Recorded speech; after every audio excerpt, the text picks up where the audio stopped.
A paz do Senhor Jesus, meus irmãos. Para quem não me conhece, eu sou o Marcos, né? Eu sou professor da escola dominical, na classe dos adultos, classe Monte Moriá. E o nosso primeiro professor, o irmão Dioclésio. E tem sido uma bênção a escola dominical, mesmo assim à distância, né? Mas é de suma importância a gente compartilhar as nossas lições da escola dominical.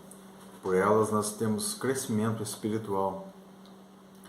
E nesse trimestre nós estamos tendo a oportunidade de estudarmos o verdadeiro pentecostalismo. Verdadeiro pentecostalismo. Na lição de hoje nós vamos verificar a urgência do discipulado. A lição passada foi a lição de número 11. A gente viu o compromisso, né, com a evangelização. Temos o compromisso com a evangelização. A igreja tem o compromisso com a evangelização. Jesus, né, ele mandou, né, ide. Nosso textuário da nossa lição de hoje diz: ide, ensinai todas as nações, batizando-as em nome do Pai e do Filho e do Espírito Santo. A nossa lição de hoje ela é uma continuação da lição passada, que fala sobre a urgência do discipulado. Na verdade prática diz: chamamos de discipulado na fé o aprendizado de um discípulo por meio de seu mestre na igreja, para ajudar a desenvolver o seu crescimento espiritual. Então o ensino da palavra de Deus, ele acompanha a evangelização. Os discípulos, no discipulado, aprendemos o funcionamento da vida cristã, ou seja, e os nossos aprendam também a aplicar-se às boas obras nas coisas necessárias para que não sejam infrutuosos. Também aprendemos a verdade cristã com os nossos mestres. Isto é verdade, né? O que também aprendestes e recebestes e ouvistes e vistes em mim, isso fazei, e o Deus de paz será convosco. Isso aqui concorda, meus irmãos, com a nossa leitura em classe. Esse texto que li em Filipenses 4:9 concorda com o versículo 20 de Mateus 28, ensinando-as a guardar todas as coisas que eu vos tenho mandado. E eis que eu estou convosco todos os dias até a consumação dos séculos. Amém. Então, o que nós aprendemos, né, o que também aprendestes e recebestes e ouvistes e vistes em mim, disse o Paulo aqui, né? Filipenses 4:9. Isso fazei, e o Deus de paz será convosco. Ou seja, Paulo é uma referência de um mestre, né? Não somente um missionário, mas um mestre na palavra de Deus. Ele ensinou as várias igrejas que ele ajudou a fundar e fundou, e colocou pastores nessa igreja, colocou encarregados. Então nós aprendemos a verdade da vida cristã com os nossos mestres. Deus colocou, designou mestres na igreja, Deus colocou pastores para nos instruir, e nós fazemos muito bem em estarmos aprendendo com esses homens, né? Porque nós precisamos dessa, digamos assim, dessa direção. E a Bíblia diz que é para nós considerar nossas autoridades, respeitar as nossas autoridades, orar pelas nossas autoridades. Então, isso inclui orar também pelos nossos pastores, nossos mestres, nossos encarregados nas congregações diversas que nós temos na igreja. Então, a nossa lição de hoje, ela fala sobre a urgência do discipulado. Se há uma urgência, é porque está faltando discípulos. Um discípulo faz outro discípulo, não é mesmo? Antes de ser um discípulo, aliás, antes de ser um discipulador, temos que passar pelo discipulado. E o discipulado é um processo para nos tornarmos um discípulo. E esse processo ele demanda disciplina, tempo, esforço, investimento. Isso não é da noite para o dia. Então, uma pessoa que se converte a Jesus, se ela não tiver um acompanhamento, vai acontecer que ela vai acabar desviando, vai acabar, antes de se batizar ainda, não tendo mais interesse em estar, né, vindo aos cultos ou se integrando na vida cristã daquela igreja local. Então, nós como igreja local ali, onde nós servimos a Deus, nós temos que ter, né, esse compromisso. E a igreja tem esse compromisso, a nossa igreja em Canoas tem esse compromisso de discipular. Claro que agora nós estamos em meio a uma pandemia, mudou algumas coisas por enquanto, mas a igreja de Canoas, ela tem esse compromisso. Nossos pastores, pastor Miguel, pastor Edgar, tem esse compromisso de não somente levarmos o evangelho, mas também de ensinarmos, né, de discipularmos os novos convertidos. Então, o que significa discipulado? Discipulado vem de discípulo, que significa aprendiz, aluno, seguidor. No Novo Testamento são seguidores de Jesus, né? É usada essa palavra discípulo ou seguidores de Jesus. Não é apenas um aluno aprendiz, não. É alguém que aprende e coloca em prática aquilo que aprendeu com o seu mestre. Ou seja, é aquele que se coloca, né, o discípulo é aquele que se coloca debaixo da tutela do seu mestre para aprender. E esse aprender ele vai exercitar, né, também aquilo que ele está aprendendo. E como é bom quando a gente aprende e coloca em prática, né? E a gente vê os resultados disso. Então, nesse primeiro tópico, a gente vai ver a primeira parte, que é o discípulo, né? A segunda parte desse primeiro tópico é a grande comissão, e a terceira é a educação cristã. Então, Jesus comissionou, né? O pastor Miguel disse que a essência, né, de Deus é o amor. O caráter de Deus é o amor. E nós devemos desenvolvermos, né? Pedir para que Deus nos encha desse amor, para que façamos a obra dele com amor, né? O grande mandamento de Jesus é o amor. E ele que nos deixou esse mandamento, ele também nos deixou a grande comissão, que é ide e fazei discípulos. Então, o discipulado não é uma opção, é um mandamento do Senhor Jesus. Ele está nos dizendo para nós irmos, né? Porque o mandamento divino para que nós sejamos edificados e cresçamos espiritualmente. Além do discipulado, ele também ordenou que esses novos discípulos guardem o que aprenderam. Ou seja, esse é o caráter do verdadeiro discípulo. Colocar em prática, né, o que aprendeu. Guardar o que aprendeu. Apocalipse diz, né, bem-aventurados os que leem, os que ouvem e guardam a sua palavra, a palavra de Deus, porque o fim de todas as coisas está próximo.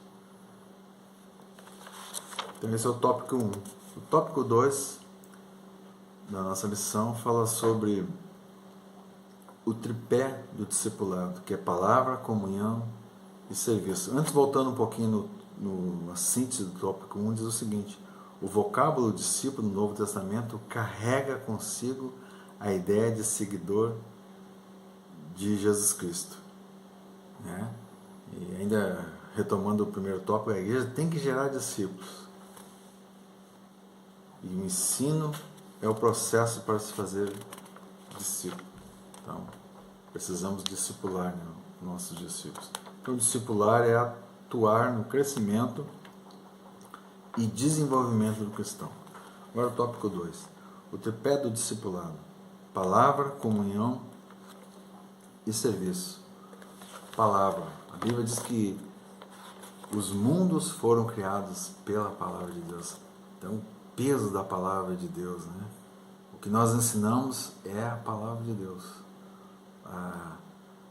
Não pode ser alguma coisa que seja diferente do que ensinar a palavra de Deus. Tem igrejas que estão vazias de palavra de Deus, não se prega a palavra de Deus. Ou quando alguém prega a palavra de Deus, distorce a palavra de Deus, dá um ensinamento adverso, com outras finalidades, que não é o crescimento espiritual do povo, mas é outras finalidades. Então, aqueles primeiros discípulos, eles perseveravam na doutrina dos apóstolos, ou seja, o Senhor Jesus ensinou os seus apóstolos e disse para eles: ide ensinai, fazei discípulos, e também que eles ensinem eles a guardar tudo que eu tenho mandado a eles.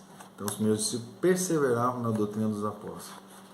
Isso quer dizer que eles continuavam no aprendizado sob o comando dos apóstolos, e esse ensino se baseava nas Escrituras e também na experiência dos apóstolos, os quais receberam a revelação diretamente de Jesus em seu ministério terreno, e depois de Pentecostes, do Espírito Santo. Então, o Espírito Santo deu sequência, né? lembrando eles, guiando eles em toda a verdade. Hoje nós não temos mais os apóstolos pessoalmente conosco, mas nós temos a palavra de Deus, que eles nos ensinaram e deixaram registrados, né, na Bíblia. Outra parte do tripé, então, é a comunhão. Eles tinham tudo em comum. A igreja ia crescendo e eles tinham tudo em comum. A ideia deles é que Jesus poderia voltar a qualquer momento para buscar a igreja, arrebatá-los. Então, eles partilhavam, né, de tudo que eles tinham em comum, eles partilhavam, eles partiam pão de casa em casa. O versículo 44 de Atos 2 diz assim: todos os que criam estavam juntos, todos os que criam estavam juntos, e tinham tudo em comum. Eles estavam envolvidos na esfera, né, da sua crença em Jesus, da nova fé, essa fé viva, essa fé deixada, né, por Jesus, uma fé acompanhada de maravilhas, de milagres, e eles estavam todos juntos em torno dessa fé, tinham tudo em comum. Isso é coisa tremenda, né? Porque isso fala de comunhão, ter algo em comum é comunhão, e isso aquela igreja tinha. O Salmo 133 nos dá a ideia de comunhão no Antigo Testamento, né? Esse relacionamento que diz, né, ó, quão bom e quão suave é que os irmãos vivam em união, tendo o mesmo pensamento, o mesmo propósito. Isso não quer dizer que nós concordamos com tudo que o outro irmão vai dizer para nós. Não. Comunhão, mesmo nós divergindo em alguns aspectos, alguns pontos, o essencial, que é a palavra de Deus, né, nos faz convergir no mesmo sentimento, mesmo propósito, mesma comunhão. E a nossa comunhão também com os nossos irmãos também nos leva a ter uma comunhão com Deus. Jesus disse que vós sois meus amigos se fizerdes o que eu vos mando. No outro texto Jesus diz, né, nisso todos conhecerão que sois meus discípulos, se tiverdes amor uns aos outros. Então, o amor é a marca registrada da igreja. O amor é a essência de Deus, do caráter de Deus. Então, a comunhão no cristianismo envolve tanto o relacionamento entre os irmãos, como também com Deus. O serviço, outro tripé. Trata-se de um termo de significado amplo nas Escrituras. Então, todos nós somos chamados para servir, não para ser vistos, mas para o serviço. Trocadilho de palavras, né? Ser útil ao próximo. O cristianismo, alguém disse que é a religião da entrega, de se doar, porque Deus, né, a Bíblia diz em João 13,16 que Deus nos amou o mundo de uma tal maneira que deu seu Filho unigênito para nos salvar, né, para nos transformar. Então, o tripé do discipulado é a palavra, a comunhão e o serviço. E essa igreja primitiva, né, a igreja de Jerusalém, o serviço cristão está representado sumariamente na perseverança, no ensino dos apóstolos, na comunhão no partir do pão e nas orações. E é isso que Deus espera de cada um de nós no cumprimento dessa grande comissão, né? Ide e ensinar. Então, o tópico 3 diz que fala sobre o discipulado e o crescimento sadio da igreja. Ele se divide e subdivide em 3 partes, esse tópico 3. O crescimento espiritual, o crescimento numérico e o exemplo da igreja de Antioquia da Síria. Aqui diz que a igreja precisa do processo do discipulado para cumprir o propósito da grande comissão. Não se trata de opção, é a ordem de Jesus para a edificação e crescimento espiritual de cada cristão. Então, o crescimento espiritual, o processo do discipulado tem por objetivo instruir o novo convertido sobre vários aspectos da vida cristã. E isso é algo muito abrangente, né? Muito abrangente. A Bíblia diz que para nós temos que nosso amadurecimento, ele passa nós crescermos, nosso amadurecimento, ele passa por essa palavra, crescei na graça e conhecimento de nosso Senhor e Salvador Jesus Cristo. Esse é o crescimento espiritual e sadio. O crescimento numérico. O processo do discipulado proporciona à igreja, além do crescimento espiritual, o crescimento numérico. Então, se o nosso crescimento for espiritual, ele vai ser um crescimento de propósito, de qualidade. E onde tem qualidade, com certeza vai haver quantidade. Quando nós vendemos um produto bom, quando nós temos um produto bom, quando nós atendemos bem as pessoas, com certeza nós vamos ter o retorno, vamos aumentar nossa clientela. Isso falando profissionalmente. Espiritualmente também podemos traçar esse paralelo, que o crescimento espiritual de qualidade, ele vai trazer quantidade, ele vai chamar atenção. A Bíblia diz que essa comunhão que a igreja tinha caiu na graça do povo.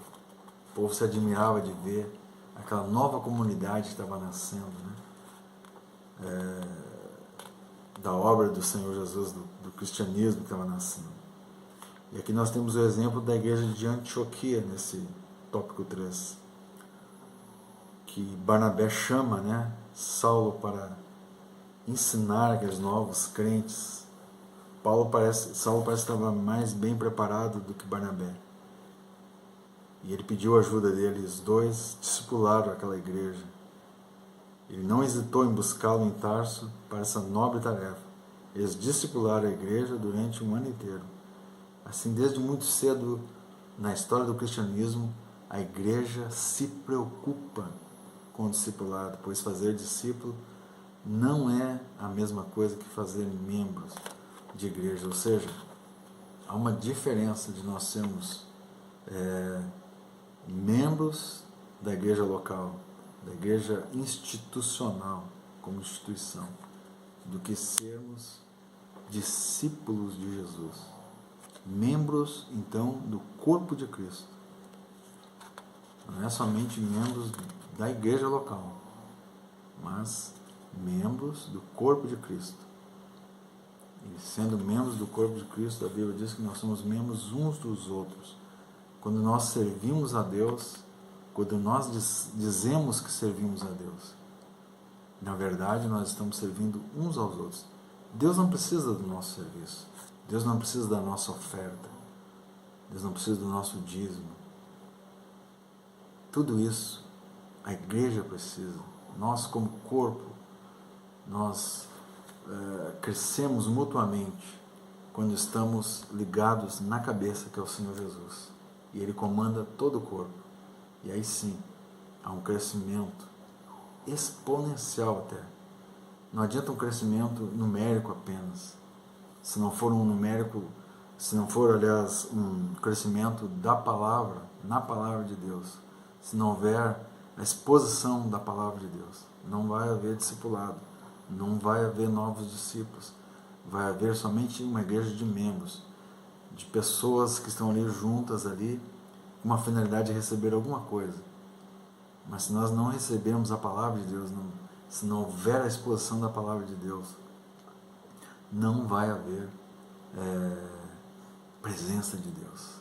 A presença de Deus está na exposição da palavra de Deus.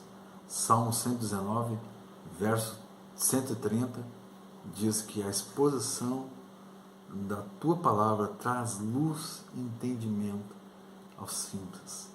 Ou seja, quando há exposição da palavra de Deus, quando há um verdadeiro ensino da palavra de Deus, embasado na Bíblia, a Bíblia é a palavra de Deus, nós cremos na totalidade, na revelação da palavra de Deus, desde Gênesis a Apocalipse. Quando nós cremos na Bíblia, nós expomos o que a Bíblia diz, não distorcemos, não usamos a Bíblia como um subterfúgio para atrairmos alguma coisa para nós, como algumas igrejas fazem, né?